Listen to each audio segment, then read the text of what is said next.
Olá, ouvintes e leitores, sejam bem-vindos ao Diário de Leitura do Ictus Podcast.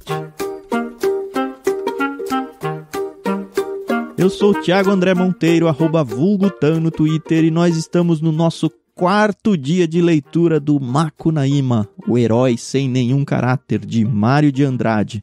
Claro, como vocês já sabem, estou aqui com a minha amiga Carol. Tudo bem, Carol? Olá, Thiago. Tudo bem? Tudo bem, pessoal? Eu sou a Carol Simão e temos que conversar sobre Macunaíma. Quando você vem com essas frases assim, eu já falo, é hoje.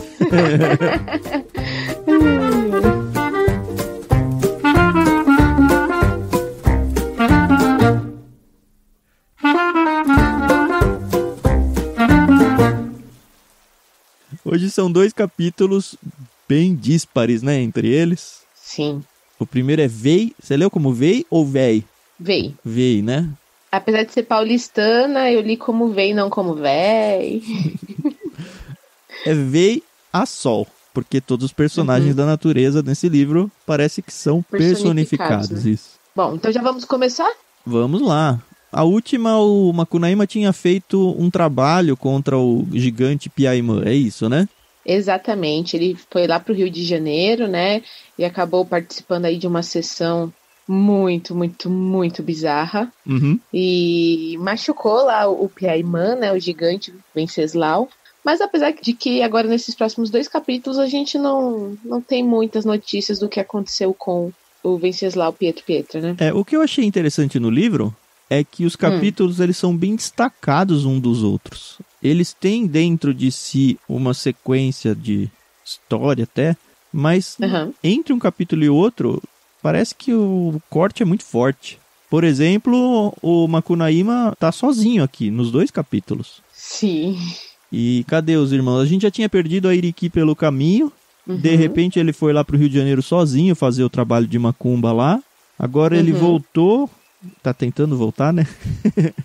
Isso. Mas ele tá sozinho de novo, e sei lá dos irmãos. Provavelmente vai aparecer lá na frente. Mas nesse sentido, assim, não é muito contínuo, assim. Até bom, porque a gente não cansa, né? Sei lá. Bom, o Macunaíma, ele tá, como a gente viu, no Rio de Janeiro, né? E aí, logo no início do capítulo 8, ele topa com uma árvore, né? A árvore Volomã. Eu fui pesquisar o que significava Volomã e eu não encontrei nenhuma referência. Ou eu pesquisei e não achei, ou eu não pesquisei. Eu pesquisei o que é pitiguari, que eu não sabia. O que é pitiguari? Pitiguari é um passarinho, é um tipo de pássaro. Aí, ok. Ah, tá. Tinha um passarinho na árvore, leia assim que funciona. Isso. E como a gente já tinha visto que o Macunaíma era o imperador por ter tido um relacionamento com a Si lá no passado, então ele meio que se sente no direito de pedir as coisas, né, pra natureza. E aí essa Volomã parece aquela árvore na entrada da casa do gigante, né? Que tem de tudo na árvore. Exato. E aí ele fala, eu quero uma fruta. Só que o pau, né, a árvore não quis dar. E aí isso já deixou o herói bem zangado, né? E ele fala, não. Aí ele fala que umas palavras, boioiô, kizama, kizu. Eu acho que é um feitiço, sei lá. Eu peguei nisso também. E aí, óbvio que todas as frutas da árvore caíram, ele se regalou, né? Comeu bem. E a árvore ficou com um ódio danado dele, né? Catou ele pelos pés, jogou ele para além da Baía da Guanabara, numa ilhota deserta. Até aí eu já falei, nossa, que louco isso. Mas aí a sequência é mais impressionante ainda, né? Macunaíma pendia tanto de fadiga que pegou no sono durante o pulo, caiu dormindo. E lembrei muito da Alice, né? Que quando a Alice tá caindo no buraco... É mesmo. Ela cai por tanto tempo que ela até dorme. É verdade. Tem um filme aí, do Viagem ao Centro da Terra lá com o Brandon Fraser. Que quando eles caem, eles ficam... E tipo, cai. Aí chega uma hora que tá todo mundo quieto. Aí eles falam, a gente ainda tá caindo! Ai. E aí a gente percebe que ele acaba indo para uma ilha. De início eu até achei que fosse Niterói, que Niterói é uma ilha, mas não, é uma ilha bem pequenininha. E ele até procura tesouros nessa ilha, né, para saber se tinha alguma coisa dos holandeses escondido, mas não tinha. E aí acontece que tem um urubu nessa ilha que fica fazendo cocô no Macunaíma, né? E aí ele fica todo sujo, fedido, e ele continua no mesmo lugar. Diz que o lugar era a pedra era muito pequena, né?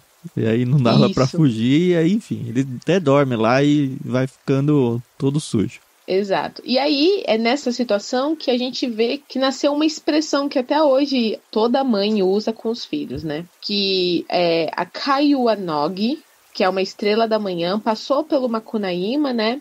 E ele pediu para que ela o levasse para o céu, né? E aí quando ela chegou perto do Macunaíma, ela percebeu que ele fedia muito, né? E ela fala, vá tomar banho. O que me fez pensar, caramba, ele tá numa ilha, ele está rodeado de água, o que o impede de tomar um banhinho, né?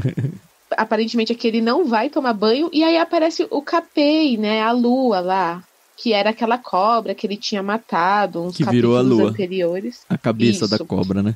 Isso, aí ele, bonitinho, né, sua bênção, Didinha Lua, e ela, E aí ele pediu, né, pra ela tirar ele daquela ilha e ela fala, vá tomar banho, e foi embora. E aí fala, e a expressão se fixou definitivamente. Eu fiquei pensando aqui se não tem uma crítica xenofobista aqui. É isso, xenofobista? Porque primeiro ele fala que ele tinha caído lá, na ilha, e que ele tinha ido procurar os tesouros que você falou, e ele menciona os holandeses. Pensando, acho que nos piratas, pelo menos foi isso que eu pensei primeiro.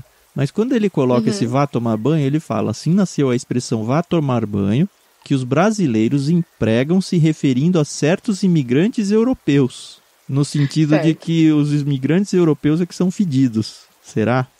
Será? Não sei. Mas eu pesquei isso daqui, eu falei, não sei, porque com certeza tem muita coisa por trás aqui que a gente acaba não pegando, né? Com certeza. A única coisa que, assim, eu cresci ouvindo é que esse negócio de tomar banho todos os dias é uma coisa cultural que nós herdamos dos índios, né? Então, eu sei que nem todas as culturas se tomam banho todos os dias e não é necessariamente por falta de higiene. É por questão de ambiente, clima. Mas você tá falando esse vá tomar banho no sentido da mãe mandando o filho tomar banho só? Sim, foi o que eu... Porque eu cresci com outra expressão quando eu era criança. Vai tomar banho. Esse sentido. Entendi. Eu não sei. Entendi. Eu li pensando isso. Tipo, não me enche o saco aqui. Agora. Não sei, pode ser, e né? cabe também aqui. Porque é alguém, verdade. alguém que incomoda vindo falar alguma coisa e você fala, vai tomar banho. É verdade. E essa ideia xenofóbica que eu pensei era nisso. Eram estrangeiros vindo encher o saco. Entendi. Pode ser. Aí, coisinhas pra gente anotar, pra quem entende de literatura quiser falar pra gente lá no grupo, né? Essa é a hora. Isso. Aliás, falar em grupo, pode ser que você esteja ouvindo isso no podcast. A gente tá lendo esse livro no grupo do Telegram. A gente costuma ler no Telegram, então lá é uma oportunidade boa para você discutir esse livro enquanto a gente tá lendo. Então, se você quer acompanhar as leituras com a gente, sempre vai lá no Telegram. É um canal que a gente tem lá, com espaço para as pessoas fazerem os comentários delas também. Basta ter o aplicativo Telegram instalado e acessar t.me/Clube Ictus. Pronto, pode fechar o pop-up de propaganda. Bom, o Macunaíma, ele tá nessa ilha e ele tá com muito frio. Acredito que ele tenha se limpado, né, tomado um banho, enfim. E ele tava com muito frio, e ele tava tremendo, e aí ele pede pra Capei, né, me esquenta aqui, e aí ela fala, não, pede pra Vei, que é o sol. Peça no vizinho. E eu consegui imaginar a cena, um barquinho com o sol sentado. Na verdade, eu pensei numa mulher e depois realmente a gente vê que é uma mulher remando ali, trazendo o sol. Achei bem legal. E a gente vê que Vei, que é a Sol, tá vindo e tá suada, tá puxando o sol, enfim. E ela já olha pro Macunaíma e já fica, Mas ele tá sujo aqui ainda, Carol. Tanto que ele fala. Ele tá sujo, ele né? tem as 3... o Sol tem as 3 filhas e manda elas limparem o herói. É verdade. Catarem os carrapatos e examinarem se as unhas dele estavam limpas. E o Sol gosta do Macunaíma, porque quando ele tava lá no Amazonas, ele sempre dava bolo de aipim, né? É bizarro isso. Oferecia, né? Não é que ele oferecia, ele fazia bolo e punha pra secar no sol. E aí se secar no sol, é o sol pegando aí o néctar do bolo de aipim dele. E o Sol quer que o Macunaíma se torne genro dela. Então ela tem 3 filhas, e as 3 filhas se interessam pelo Macunaíma, mas aparentemente não acontece nada além de cafunés e carinhos. Uhum. Uma delas até faz ele dormir, né? Fica embalando ele ali, bem legal, tal.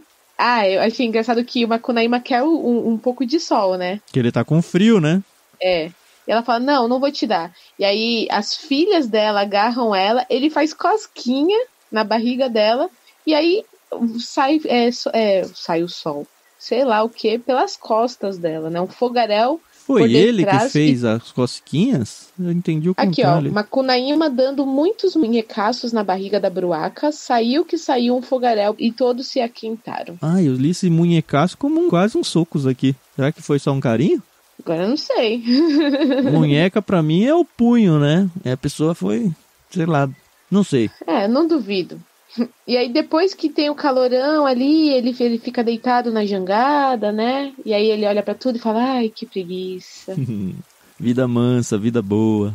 Exato. Ele até canta, né, uma musiquinha, né? Quando eu morrer, não me chores, deixa a vida sem saudade. Mandu sarará, tive por pai o desterro, por mãe a infelicidade. Mandu sarará. E aí tem aqui o versinho, muito bonitinho até, achei. Uhum. Quer dizer, bonitinho, né? É folclórico. Ele tava lá na vida boa, ele pegou a jangada da própria Sol, né? Era bom, o corpo dele relumeava do ouro cinzando, nos cristalzinhos do sal, e por causa do cheiro da maresia, por causa do remo pachorrento de vei é a Sol, né? A gente tá falando o Sol, mas é a de vei, e com a barriga assim mexendo, com cosquinhas de mulher. Macunaíma gozou do nosso gozo. Bem Macunaíma essa cena, eu achei.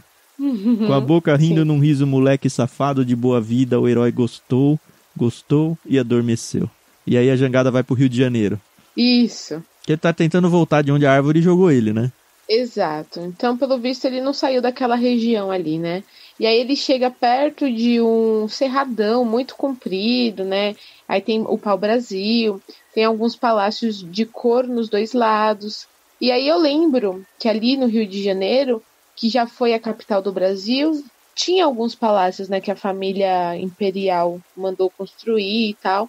E subindo o Corcovado pra gente visitar o Cristo, tem até a mesa do imperador, que foi onde Dom Pedro II, se eu não me engano, foi um dos dois Dom Pedros, almoçava tal, e aí é a mesa do imperador. E assim, pra mim foi até fácil visualizar isso, porque eu me lembrei muito dessa parte.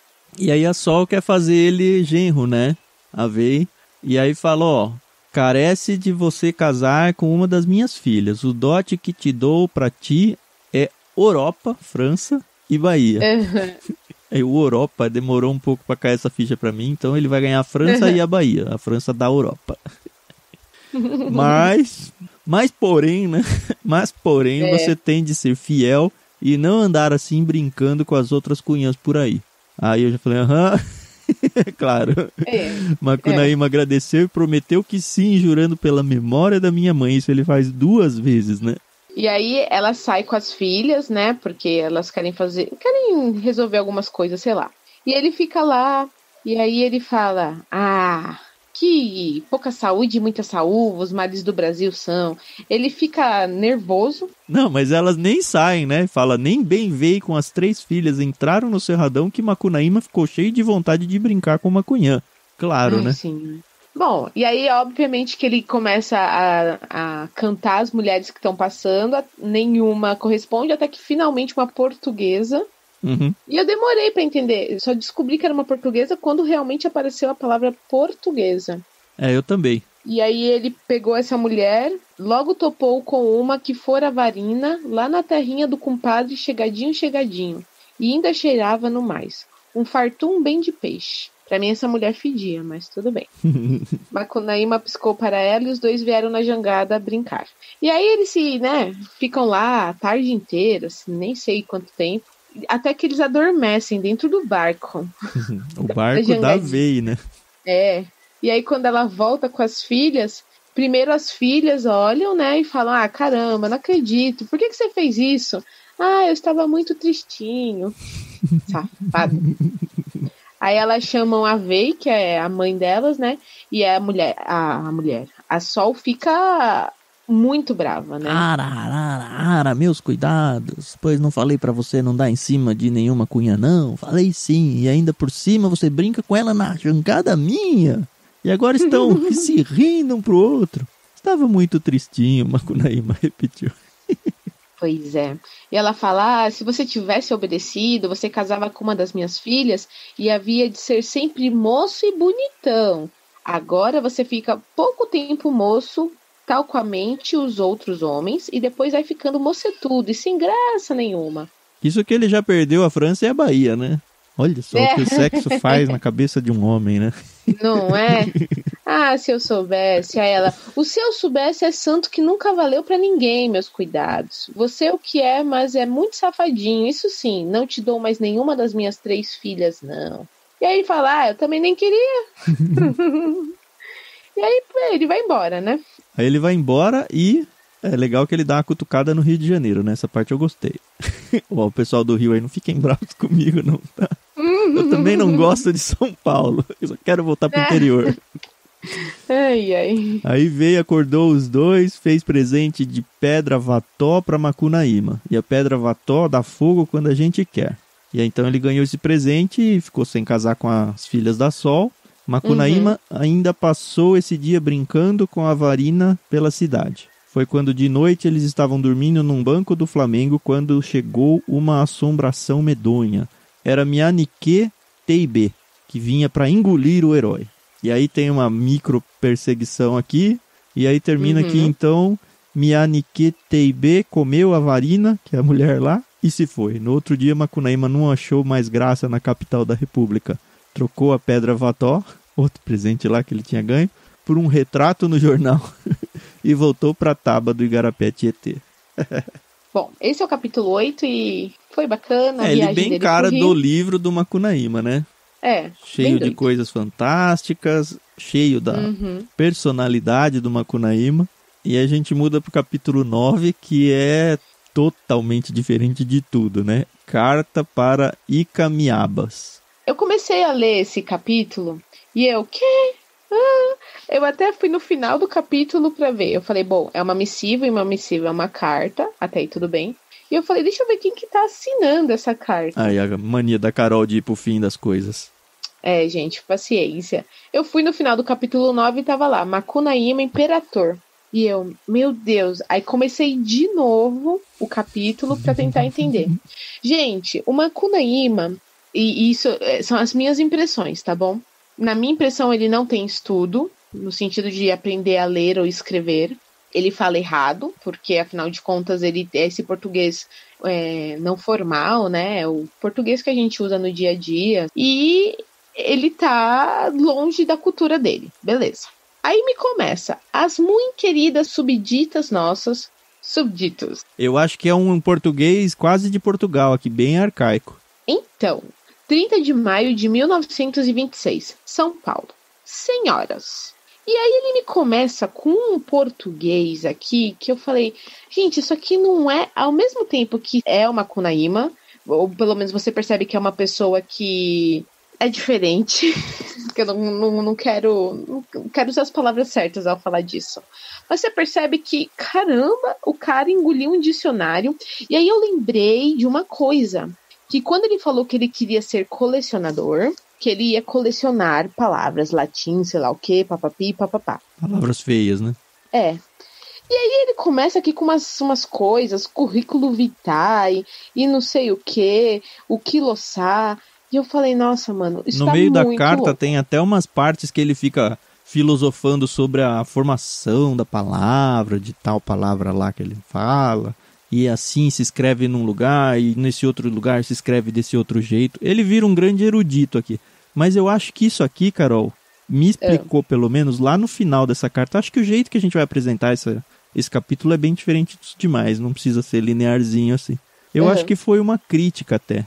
Porque lá pro final da carta ele fala ele tá falando com as Amazonas lá, as mulheres lá da terra dele, né? Ele diz, ora, sabeis que a sua riqueza de expressão intelectual é tão prodigiosa, a sua é do pessoal de São Paulo, lá onde ele tá, né? Ele tá dando notícias de São Paulo. É tão prodigiosa que falam numa língua e escrevem noutra. E aí mais adiante ele fala, nas conversas utilizam-se os paulistanos de um linguajar bárbaro e multifário, crasso de feição e impuro na vernaculidade, mas que não deixa de ter o seu sabor e força nas apóstrofes e também nas vozes do brincar. Ou seja, a linguagem do dia a dia é aquela linguagem safada que a gente sabe do Macunaíma mesmo. Sim, sim. Logo que tomam a pena para escrever, né? Se despojam de tanta asperidade e surge o homem latino de Linneu, exprimindo-se numa outra linguagem, muito próxima da virgiliana, no dizer de um panegirista, meigo idioma, que com imperecível galhardia se intitula Língua de Camões. E mais adiante ainda ele fala que tem outras pessoas que falam mais de 2 línguas. Ele fala, ó, na verdade, todo brasileiro ele fala 2 línguas aqui, pelo menos para São Paulo. A língua escrita e a língua falada. E é interessante que ele usa, então, toda a sua verborragia aí para fazer, então, desse capítulo a sua linguagem escrita. Então, para mim, já foi um primeiro, não sei se crítica, talvez uma característica do brasileiro em si. A gente sabe que é assim, a gente que vai escrever um e-mail aí, fica todo cheio de pompa, e quando tá falando daquele jeito, né? Outra coisa que ele faz, ele mostra muito a questão política, a artimanha política, porque ele, quando escreve para as Amazonas, ele fala, não, a gente perdeu aqui a Muiraquitã, mas tá tudo bem. A gente tem até um relacionamento próximo aqui com o Venceslau, e bom, caramba, ele acabou de fazer uma macumba contra o cara matou ele e transformou ele em picadinho. Não, a gente vai entrar num acordo e logo eu vou pegar essa Muiraquitã e vou voltar. Então é aquele negócio, a palavra escrita, além de ser bela na forma, ela é um grande de um engodo na maioria das vezes. Não é? Eu achei interessante, realmente é um capítulo à parte que me fez também pensar que é exatamente isso que você falou. Quando a gente precisa, a gente é muito eloquente, a gente consegue usar o português correto. Entrevista de emprego tá aí para provar isso, né? Então. E para convencer o seu ouvinte, ou o seu destinatário, no caso aqui, de coisas que não são verdades. Você usa a melhor forma possível para apresentar uma mentira. É isso. Outro dia eu tava vendo uma tirinha era uma tirinha só. Um entrevistador entrevistando uma mulher e falando, fala inglês? Sim. Fala espanhol? Sim. E o português? A gente tentamos. Então, que realmente... Você vê que é isso. Mas assim, resumindo tudo, ele está contando as aventuras dele em São Paulo e no Rio, que ele também cita aqui um pouco do Rio de Janeiro. E ele fala como é diferente da terra dele, mas que faz parte da terra dele, né? Que afinal de contas somos todos brasileiros e compartilhamos do mesmo território. Isso, alguns assuntos que eu destaco aqui. Eu vou por ordem de não importância. No final da carta, ele escreve claramente porque ele quer mais dinheiro. Ele quer que as pessoas mandem. Ele fala que o câmbio do cacau para o dinheiro de verdade aqui é muito grande.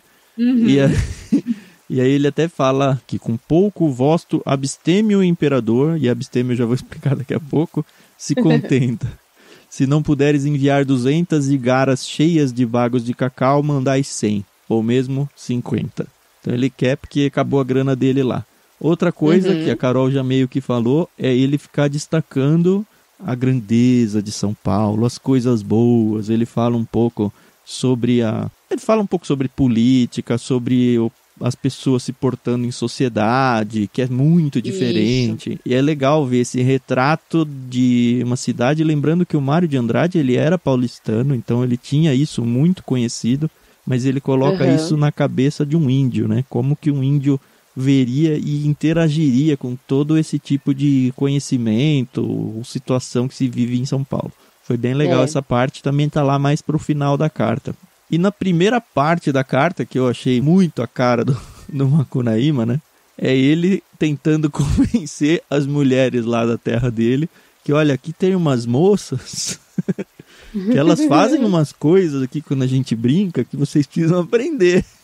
Olha! Aí ele fala delas que, aqui não é como aí onde vocês estão a gente dá uma porrada na cabeça e já consegue brincar. Aqui não, aqui a gente tem que comprar lagosta. E aí ele fala que a lagosta é um monstro marinho e tudo, descreve a lagosta, mas que lagosta é muito cara. E por causa disso ele não estava conseguindo brincar muito. E aí ele foi forçado a se tornar um abstêmio de brincar, né? Por isso que ele menciona isso no final. Mas aí ele gasta umas 3, 4 páginas falando que as mulheres basicamente são boas de cama. Eu destaquei um trechinho aqui, ó. Ele diz: são sempre alvíssimas as donas de cá. E tais e tantas habilidades demonstram no brincar que enumerá-las aqui seria fastiento porventura. E certamente quebraria os mandamentos de discrição que em relação de imperator para súditas se requer. Que beldades, que elegância, que cachê, que degagê flamífero, ignívomo, devorador, só pensamos nelas. Muito embora não nos descuidemos relapso da nossa Muiraquitã, que é a pedrinha que ele perdeu. Que é a razão dele estar ali, né? Uhum. Muito estimaríamos que compartilhasseis da nossa desconfiança, senhoras amazonas, e que convidasseis também algumas dessas damas para demorarem nas vossas terras e império nosso, porque aprendais com elas um moderno e mais rendoso gênero de vida que muito fará voltar os tesouros do vosso imperador. E mesmo, se não quiserdes largar mão da vossa solitária lei, sempre a existência de algumas centenas dessas damas entre vós muito nos facilitará o modus in rebus, quando for do nosso retorno ao império do Mato Virgem, cujo nome este, aliás, proporíamos se mudasse para Império da Mata Virgem, mais condizente com a lição dos clássicos. Ele quer importar umas mulheres ali para a tribo dele e deixar a coisa melhor, em todos os sentidos para ele, né? Pois é. Eu só queria deixar uma coisa bem clara, que o Macunaíma, a gente sabe que ele é preguiçoso e sempre que ele pode, ele dá um migué para trabalhar, etc e tal. E tem uma parte que ele fala aqui que eu achei muito interessante, né?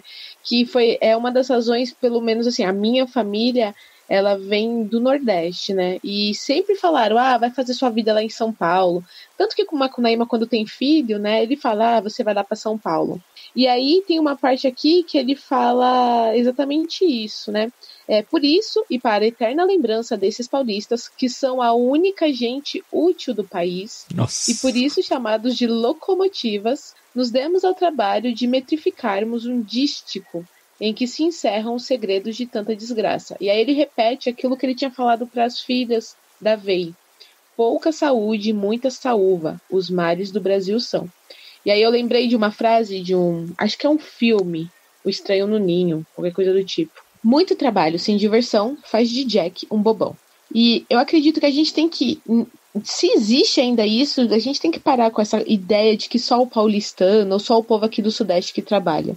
Porque se você for pensar, a maioria das pessoas, pelo menos que eu conheço, que tem comércios, etc., vem do Nordeste, Norte e Nordeste. Então, eu acho interessante que todo mundo fala, em São Paulo você vai trabalhar, você vai ganhar dinheiro, não sei o quê. Mas é graças ao povo que está aqui, né? Sem contar que essa parte, o trabalho de São Paulo, eu pelo menos conheço muita gente infeliz, que realmente não consegue pensar outros contextos assim. Eu já trabalhei com pessoas que vivem para o trabalho. E é triste de ver o pessoal vivendo assim. E isso é muito comum em São Paulo. Eu lembro quando eu trabalhava no mercado financeiro, eu fiz algumas viagens para o Nordeste para, enfim, trabalhar lá. A minha empresa vendia softwares de risco e eu ia lá dar treinamentos e tudo. E olha que eu nunca fui nesse esquema de sangue nos olhos que o pessoal daqui de São Paulo é. Mas eu lembro que eu tentava fazer os treinamentos lá e o pessoal ia numa marcha lenta. Calma, você não tá em São Paulo, eles falavam pra mim, várias vezes eu vi isso. E aí, assim, eu queria acabar logo o meu treinamento, e eles, calma, você vai ficar aqui sei quantos dias, vamos parar um pouco mais cedo hoje, a gente vai dar uma caminhada na praia, vamos comer num restaurante. E aí eu pensava, puxa, acho que tá certo, são eles, viu? Não é a gente, não. Esse negócio de tempo é dinheiro, a gente sabe que infelizmente é uma verdade. Mas não tem que ser a verdade absoluta, né, nas nossas vidas. É o equilíbrio, né? Pra variar, o equilíbrio é uma coisa boa, né? Nem pra lá, nem pra cá. Tá bom pro nosso capítulo de hoje, né? Pro nosso episódio de hoje. Amanhã a gente volta com mais 2, capítulos 10 e 11. Daqui até o final do livro são sempre mais 2 por dia. Quanto tempo você tá gastando nas suas leituras por dia aí, Carol? Olha, de verdade, eu tenho gastado de 30 a 35 minutos, porque eu às vezes dou uma paradinha para procurar uma palavra aqui e outra ali. Para ler bem lido, né? Isso, eu não gasto 1 hora lendo, não. Então se você só tá lendo por diversão com a gente, talvez você nem precise ficar fazendo essas pesquisas. A gente tem que parar, porque tem que ficar planejando a conversa e tudo. Mas eu acho que uns 20 minutos mata os 2 capítulos bem tranquilo, né? É bem tranquilo, é bem fluida a leitura. Então, se você está ouvindo esse áudio aqui e não começou a leitura com a gente, fica o nosso incentivo para você realmente pegar esse livro e começar a ler. É isso aí, pessoal. Então a gente volta aí. Próximo diário de leitura. Até mais. Até a próxima. Tchau, tchau.